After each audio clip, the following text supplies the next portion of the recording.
This second part to gene expression and epigenetics is really going to look at what are the different processes that control gene expression. And we can really narrow that down into what's called chromatin remodeling and microRNAs.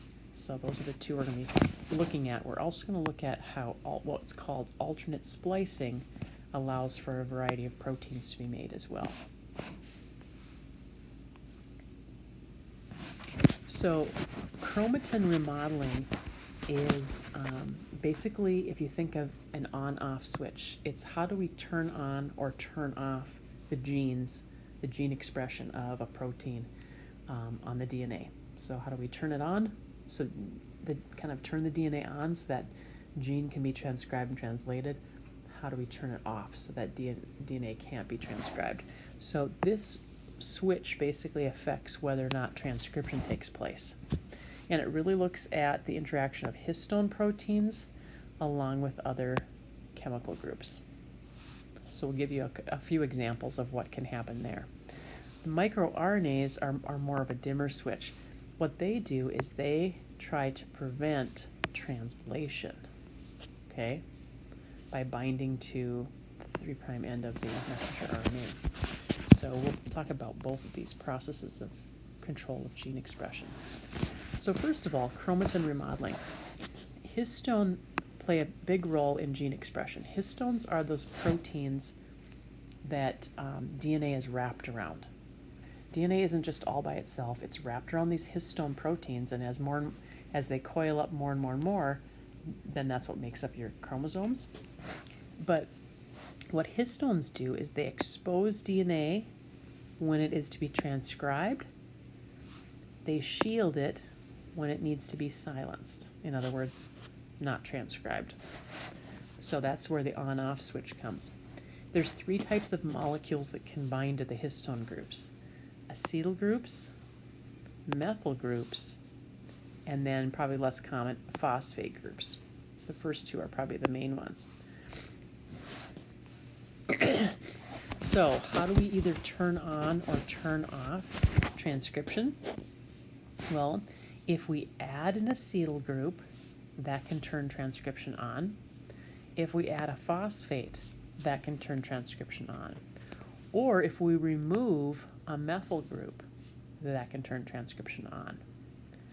Just the opposite, if we wanted to turn transcription off over here, that means that we would have to remove an acetyl group, we'd have to remove a phosphate, or we add a methyl group if we wanted to turn it off.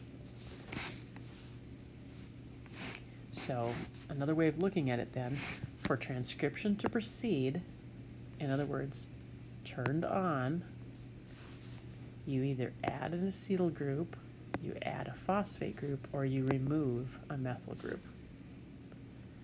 For transcription to be stopped or turned off, then you are adding a methyl group or removing an acetyl group or removing a phosphate group. Okay?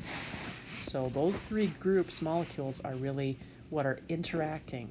They basically interact with the histone proteins to either get the histone protein to move further away, kind of uncover the DNA so it can be transcribed, or they basically cover up that gene, they cover up the DNA so it can't be transcribed. So here's more of a little visual. So what happens when an acetyl group is added is it moves the histone complex away from the TATA box. Remember, that's the promoter region, which signals the RNA polymerase to bind to it, and then transcription can begin. Okay? So it basically moves the DNA by adding an acetyl group. See what it's doing is it's moving this whole histone away, and so it's exposing the promoter region with a TATA box, and then that allows the RNA polymerase to come in and start copying it. So that was what we call chromatin remodeling. The second method of controlling gene expression is what's called a microRNA.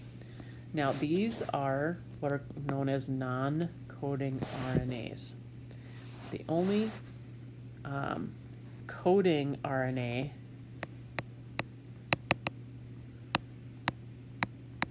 is messenger RNA, mRNA.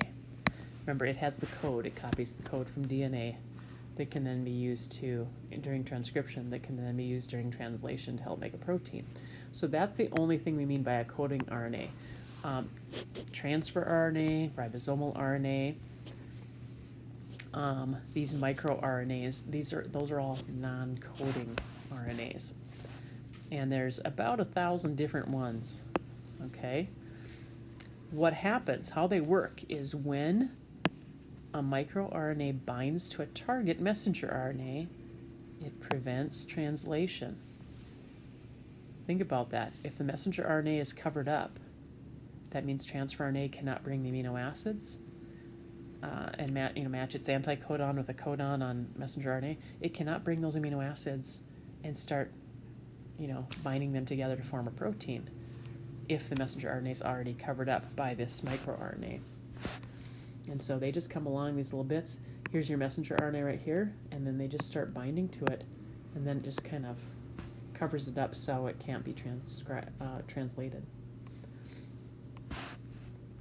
What they found, though, is sometimes looking at cancer, they can look into some practical applications.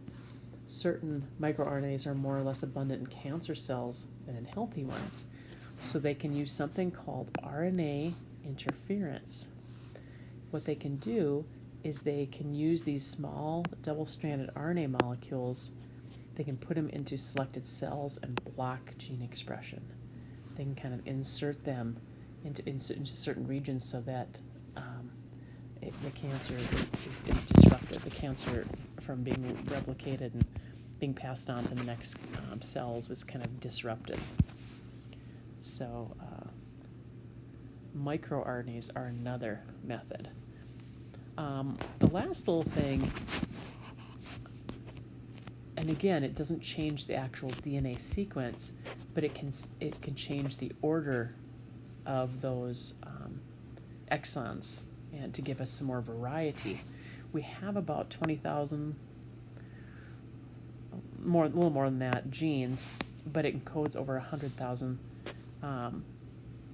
messenger RNAs, which then specify more than 1 million proteins. Well, how is that? We can alternate splice those exons, okay? Remember, before the messenger RNA leaves the nucleus in a eukaryote, we have to remove all of these introns. Those get spliced out, and then just like in a movie, the film editor, he has to go through it, and not all the scenes make it in the movie, right? Do you ever watch those things? Well, when you used to be able to rent movies, you could go to the deleted scenes and watch that. Well, it's almost like these parts that they're removing here are the deleted scenes that they took out because those don't code for protein. But all these exons here, they can start putting them together in different orders and look at all these different combinations they could get.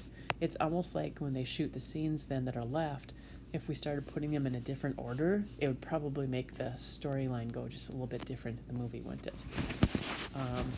So that's what allows a few genes to actually make millions of different proteins in our bodies.